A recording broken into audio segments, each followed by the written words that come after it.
নমস্কার বন্ধুরা, বং teddy food চ্যানেলে সবাইকে অনেক স্বাগত। আজ আমি তৈরি করব কলমি শাকের ডাটা চচ্চড়ি। এখানে কলমি শাকের ডাটাটা নিয়েছি। শাকটা আমি আগের দিনই ভেজে খেয়েছিলাম, কিন্তু ডাটাগুলো ফেলে দিনই রেখে দিয়েছি। কয়েক টুকরো শাকও এখানে রয়ে গেছে। নিয়েছি আলু, পটল, কুমড়ো আর বেগুন। এবারে সব সবজি আমি ভালোভাবে কেটে ধুয়ে নিয়েছি। এখানে কড়াইতে দিয়ে দিয়েছি সর্ষের তেল, আর তেলের মধ্যে দিচ্ছি 5 ফোড়ন। তারপর দিয়ে দিচ্ছি এখানে দেখো রসুন থেতো করা আছে, 3-4 টুকরো রসুন, আর দিচ্ছি কাঁচা লঙ্কা। ভালোভাবে আমাদের ফোড়নটাকে ভেজে নিতে হবে যাতে করে রসুনের কাঁচা গন্ধটা চলে যায়। এখানে নিয়েছি চিংড়ি মাছ। চিংড়ি মাছটাকে ভালোভাবে পরিষ্কার করে ধুয়ে নুন হলুদ মাখিয়ে আমি দিয়ে দিলাম। ফোড়নের সাথে একবারেই আমি চিংড়ি মাছটাকেও ভেজে নেব।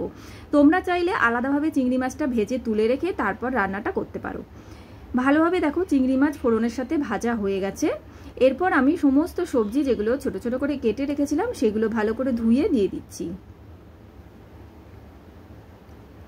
সমস্ত সবজি দিয়ে আমি একটু নেড়ে দিচ্ছি যাতে তলার ফোড়নটা পুড়ে না যায়। তারপর এর মধ্যে দিয়ে দিচ্ছি আন্দাজ মতো নুন, আর দিয়ে দিচ্ছি হলুদ। দিয়ে ভালোভাবে আমাদের গ্যাসের ফ্লেমটা মিডিয়ামে রেখে সবজিটাকে একটু কষিয়ে নিতে হবে। দেখো সবজিটা হালকাভাবে জলও ছেড়ে এসেছে, আর আমি ভালোভাবে নাড়াচাড়া করে নিচ্ছি। সবজি হালকাভাবে নরম হয়ে যাওয়ার পর আমি দিয়ে দিচ্ছি কলমি শাকের ডাটা, আর অল্প শাক ছিল সেটাও দিয়ে ভালোভাবে মিশিয়ে নিয়ে আমি ঢাকা দিয়ে দিচ্ছি। শাকের থেকে যে জলটা বের হবে ওতেই কিন্তু রান্নাটা আমাদের কমপ্লিট হয়ে যাবে। দেখো শাকের থেকে অনেকটাই জল এসছে, ছেড়ে এসেছে, আর শাকটাও নরম হয়ে এসছে। আবারও ভালোভাবে আমি মিশিয়ে নিয়ে আবার ঢাকা দিয়ে দিলাম গ্যাসের ফ্লেম লোতে রেখে। 2 থেকে 3 মিনিট বাদে আমি ঢাকাটা সরিয়ে নিলাম। দেখো সবজি শাক সবই কিন্তু আমাদের ভালোভাবে সেদ্ধ হয়ে গেছে। আর এই কলমি শাকের ডাটা কিন্তু খুবই নরম হয়, খুব একটা টাইম লাগে না রান্না হতে। এবার আমি দিয়ে দিচ্ছি ঝাল লঙ্কার গুঁড়ো 1/2 টিস্পুন মতো, আর সামান্য একটু দিয়ে দিচ্ছি চিনি। যেহেতু শাকের তরকারি, এটা একটু মিষ্টি দিলে কিন্তু খেতে বেশি ভালো লাগে। এবার ভালোভাবে আমাদের মিশিয়ে নিয়ে জলটা একদম শুকনো করে ফেলতে হবে।